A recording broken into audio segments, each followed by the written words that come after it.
All right, everyone, welcome to today's episode of Is It Prophecy here on Israel National Radio, Root Sheva. The show is syndicated as Messiah Hour on YouTube. Go to YouTube and type in Messiah Hour with Ari Louis, and you can subscribe to the YouTube channel. It is free to do so. Check out some of our previous episodes with Rabbi Ken Spiro, Dr. Gerald Schroeder, Rabbi Yosef Mizrahi, and much, much more. Of course, the email is messiahhour@gmail.com. Welcome to the program today is a favorite guest of ours, Rabbi David Katz of SoulMazal.com. Rabbi, how you doing out there? I'm doing all right, Ari. Thanks for having me back, and I'm glad to be here with you and your audience. Yes, and I'm looking forward to this topic. This topic is about bad rabbis. It's a very taboo topic because it's a lot of things that people think about, but they may not want to talk about. I know personally, from my experience, I grew up in Phoenix, Arizona, and I encountered some rabbis that definitely struggled with their ego. They seemed very much to be into money. A lot of their Devar Torah seemed to just be about how great they were and how low we were, and they seemed to be very much in their own kavod and power. So I wanted to do an episode to see if there were any Jewish sources that talked about that. Let's first start with Rabbi Nachman. Did he say anything about rabbinism and Judaism? It's funny. Anybody that hangs around in Israel around the Nanach community, right, is very much aware about kind of the disdain, I think, that a certain level of Nanach has for the rabbinic establishment.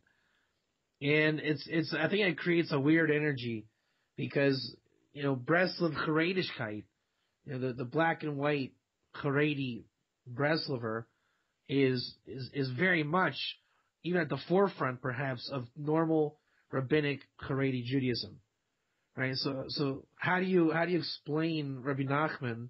Well, we're going to explain his Torah and ideas about a possible disdain for establishment, when on one hand you're supporting it more than anybody, and on the other hand you're promoting anarchy within Judaism. So the answer goes like this, and this particular point is not meant to be an exhaustive view of Rabbi Nachman. In fact, I would consider this more of a paraphrase because we have more material to come. And that is that one of Rabbi Nachman's fundamental approaches in parts of the Likutei Moran, his quintessential work, is the need to spread Torah to the nations and to Jews who are distant from Torah and mitzvahs. And you do it from the side of kindness and from charity and just from flat out spreading the Torah out. So when you see people like Rabbi Shalom Arush and Rabbi Lazer Brody, it's not a surprise that they're kind of parading Rabbi Nachman's message, right? They're not in any way atypical. In fact, they are 100% typical of what Likutei Moran would require and demand of its rabbis at its forefront. So with that said, Rabbi Nachman is also he's pragmatic in his approach. He's very much a realist. He's aware that he's sending his troops on the front lines of enemy fire, where you're going to confront, what we're going to call in today's show, Shin Daled Yehudin. You might know the term Shin Daled as demon, which that's not where we're going. Shin Daled Yehudi, Yehudi as in Jew, as the Zohar describes it, it's a person whose Yetzer Hara really is the identity of his soul more than his soul. For whatever it's worth, he's born this way. Kind of like a predisposition to adhering to the Yetzer Hara, like a chassid, really. Whatever it says do. And its main function is to distort what is called the Tselem Elokim, the divine image. So, for example, if you are your Baal Tshuva and you want to put on tefillin, maybe as me, the Rabbi Shindal Yehudi, in the case example, I would mock you, right? Oh, come on, Ari, you don't think you're really on the level of that, are you? And these are all forbidden by Torah law. So whatever it is I would make you feel uncomfortable as a Jew and try to destroy your divine image you have of yourself, which is common dignity in man. Right, so the rabbi would actually want to go against that and basically make you turn into a person who adheres to the Yetzer Hara, his evil inclination. Now let's talk about the three types of exile. I know that we're in Gullus right now because Mashiach hasn't come, and that's what the show talks about a lot is Mashiach. Are there three types of exiles when dealing with rabbis? So exactly. So these kinds of rabbis, as Rabbi Nachman is saying, are on the fringe. And I mean, not in terms of hashkafa, philosophy, but they're dealing with people that any walk of life could come into these guys' camp. Right? This is not Mea Sharm. This is, out in, where real life happens. So they're going to be confronted with all kinds of impurities and things that are some kosher and some are not.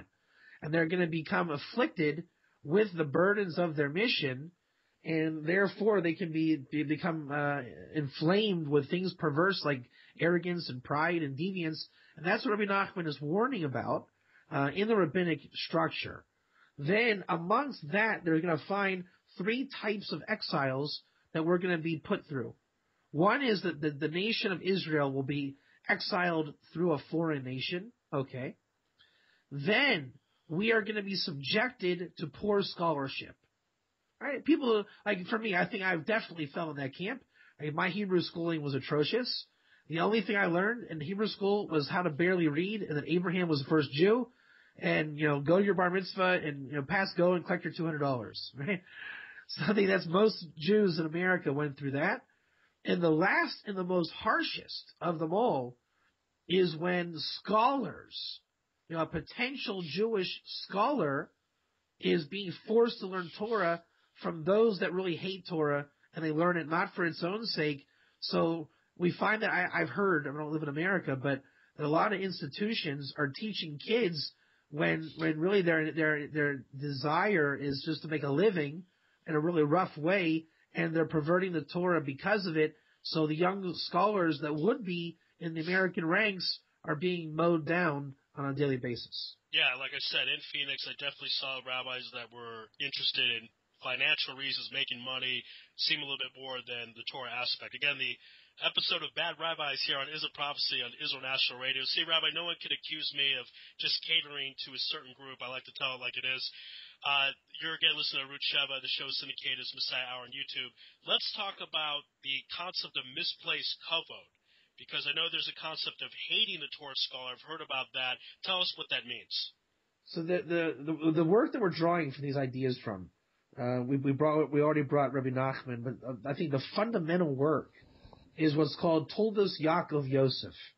He was I forget exactly what year he was, but he was around the time of the Baal Shem Tov, but in the early development of Chassidus. And his role is, okay, if we're going to have Chassidim, and we're going to have a Rebbe, and the Rebbe is the Tzaddik, which is the theology of Chassidus 101, then A, you have to know what a Tzaddik is. B, you have to be able to identify. Right? If you're going to listen to the Torah of the Tzaddik, and this whole Chassidic movement is predicated, then the system has to work. So his function was, let me tell you how the system works, then it will work. And what he brings about is, there's three kinds of hatred and three kinds of perverse traits. And he likens the nations to a woman, Israel to a dumb guy, and the Torah scholar to a jerk.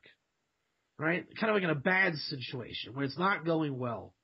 And each one hates everybody else, right? The jerk hates the broad, right, to speak gross, right? The dumb guy hates the jerk, he hates the chick. And like this is kind of like a perverse society. Everyone's kind of just grinding the wrong way. So when that happens, what comes out is taiva, kina, and kavod. Desires, jealousy, and arrogance, pride. We know where the taiva goes, right? The desire for the woman, and I want to be smart like the rabbi. Or you want to say, I'm jealous of the rabbi, jealous of the jerk. Whatever way you cut this up, but the rabbi falls on kavod, right? He is the one likened to even like a baby. And right, the dumb guy hates the baby, right? And obviously the woman loves the baby. So this is the analogous terms used. So the rabbi is being pampered like a baby, right? And he is a baby. So if you insult the baby, don't you insult me, and blah blah blah. So he's gonna pump out his chest. I'm the one you have to pamper me. Right. I mean, it really is. That's the relationship. The rabbi is acting. It's like a mazel revelation. The rabbi is a baby, right? The Jew is the dumb jerk, and the nation is like this woman that doesn't know what's going on. In a very barbaric way of viewing it. And that's what it is. When we act like barbarians, we are seen and perceived as barbarians. Well, I think everyone listening, they've all met a very immature rabbi, and they probably want to know why that is. That's why I want to address this issue, and thank you again for being on. Let's talk about Babylon, because there were a lot of Torah scholars there, but I understand there was some violence. Can you tell us about that? So in the Babylonian exile, which is going to come about a couple hundred years in its heyday after the destruction of the Second Temple, right? You're going to linger around Israel, and eventually the Jewish center and scholarship and the redaction of the Talmud, the Babylonian Talmud, will take place in Babylon. And in Babylon, you're going to run into a problem. Everyone was basically dying off.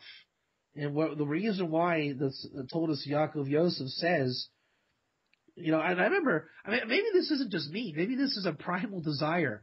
When I started Tshuva in about the year 99, 2000, I remember, saying to myself, wouldn't it be cool to have a rabbi as a friend? Again, I was 20 some years old, but where I was holding that, go out, shoot pool, go out to a movie and have this guy who just like a buddy who would know all this Torah. I thought that'd be an amazing thing. Maybe I think this is like a klal. Because what he's saying is what was missing in Babylon was the camaraderie between rabbi and your fellow man. Right? The friendship of the rabbi and the layman, that was supposed to happen. And it didn't. And the fact that it didn't allowed basically rabbis, I think he's assuming literally, I don't really know my history on the level of who was killed, but he's implying that they were killed off. So wow. Whether it was literal or figurative or a little bit of both, I don't remember any like genocide things, but it could be. I don't know what's the story. But basically, Judaism took a hit in scholarship because the rabbi was not making himself as a role model and representative of the Torah amongst the people. Yeah. Which, by the way, that's the premise of Chassidus, right? The Rebbe is supposed to be the guy for the people. And it's interesting because there are a lot of times nowadays where rabbis are worshipped. Some people don't look them in the eye. Some people speak to them in the third person. There's all these things. So, very interesting concept. Let's talk about rabbis hating each other and if that causes a problem. Okay, so what the idea is we say the famous, you probably heard this a million times. I'll give a quiz. Ari, why did the Second Temple get destroyed? They say, Sinus Chinam, the baseless hatred of a Jew to another Jew. That's it. Everybody knows that, like 101. What was the Hanukkah miracle and why did the temple get destroyed?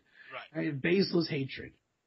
So the idea is that we just talked about baseless hatred a bit in Babylon, but it goes back deeper. It is the schism of Israel, Jewish people, Torah. But even that is a party line.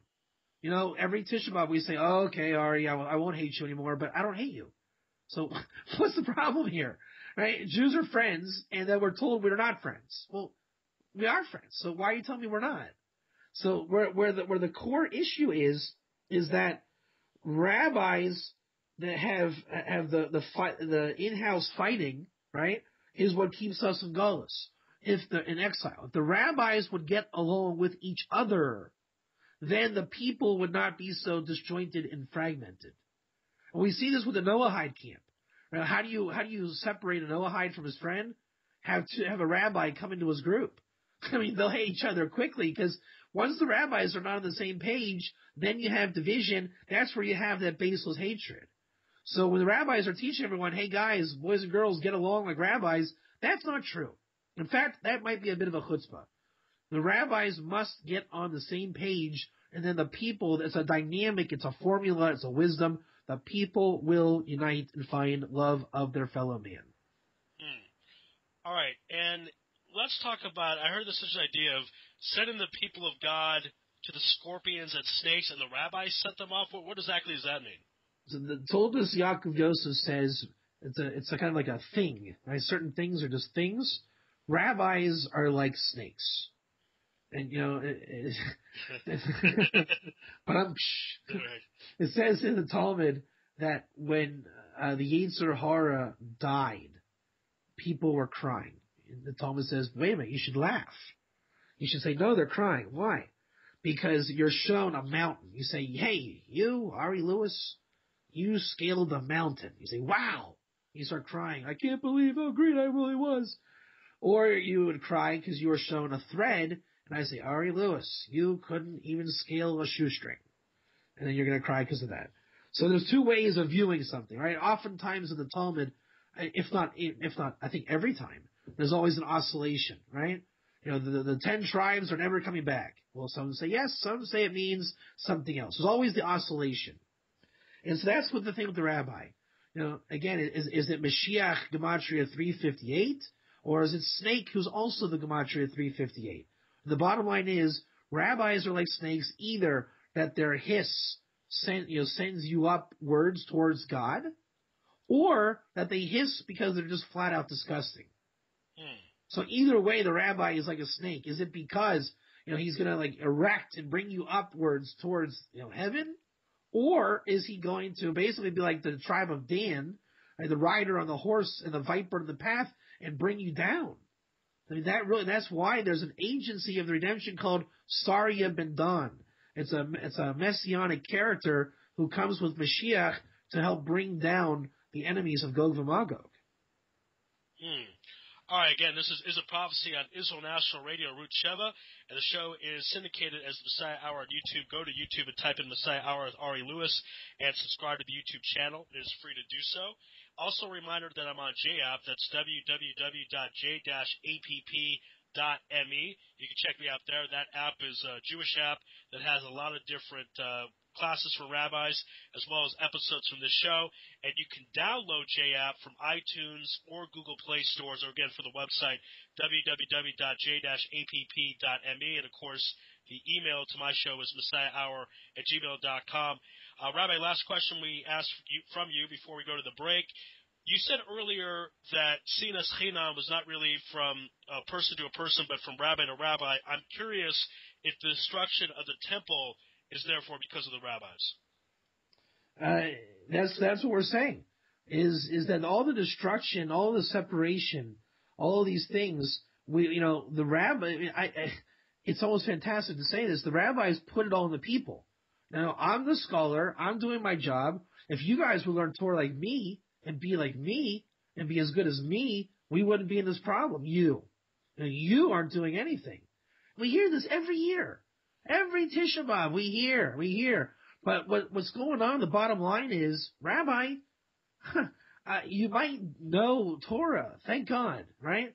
But you have the responsibility that comes with that Torah to find peace with your fellow Rabbanim, right? You don't have to, go out and have beers and kick back and talk about the good times necessarily, but just understand, the more that you scowl and say, if you wear a kippah sruga, you're an Amalekite, which we've seen, okay? The people take that and it becomes 10 times worse. The schism and separation of the masses. So when the rabbis align, even just on an agreement level, if you disagree with me, chances are you're just not as invested in my work as I am in your work. So do your thing. Let me do my thing. Let's be a light to nations. Get along. Trust that each other does our job. And we're fine. But everyone's looking internally as Jew on Jew. Your view of the temple is not as good as my view of Mashiach. Well, wow. So what? Just do what you got to do and try to help each other, encourage each other. Don't make more balagan. All right, again, this is a prophecy on Israel National Radio, Arut Sheva. And actually, Rabbi, we have time for one more question before we go to the break. I've heard a story where the rabbis literally killed some good people like Zechariah the prophet. Is that true? So this is what he brings down, is that the Shin Daled Yehudi that we're talking about, he's the distortion of the divine image. And on another example, what he is he is your dirty politician, right? He is the one that in the backroom deal, he will have you assassinated. And that's how deep it goes. So Zechariah the prophet was killed by that way, and many believe that Ezekiel was killed by the same politics. Right? So we say, how could they have killed Ezekiel? Why did they build their temple? If they would have built their temple, we wouldn't be in exile. The answer is the third exile is the harshest, going through the dirty politics of the Shin Daled Yehudi. That's what you have to defeat.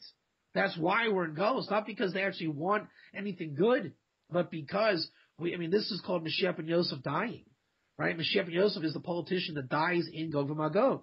Eventually, we have to find at the level Mashiach ben Yosef lives. Ultimately, we must repair the third and most difficult exile of going through the porous Torah scholar by true Talmidei Chachamim in Israel. All right, again, this is a Prophecy on Israel National Radio, Route Sheva, and the show is syndicated as Messiah Hour on YouTube. Go to YouTube and type in Messiah Hour as Ari Louis and subscribe to the YouTube channel.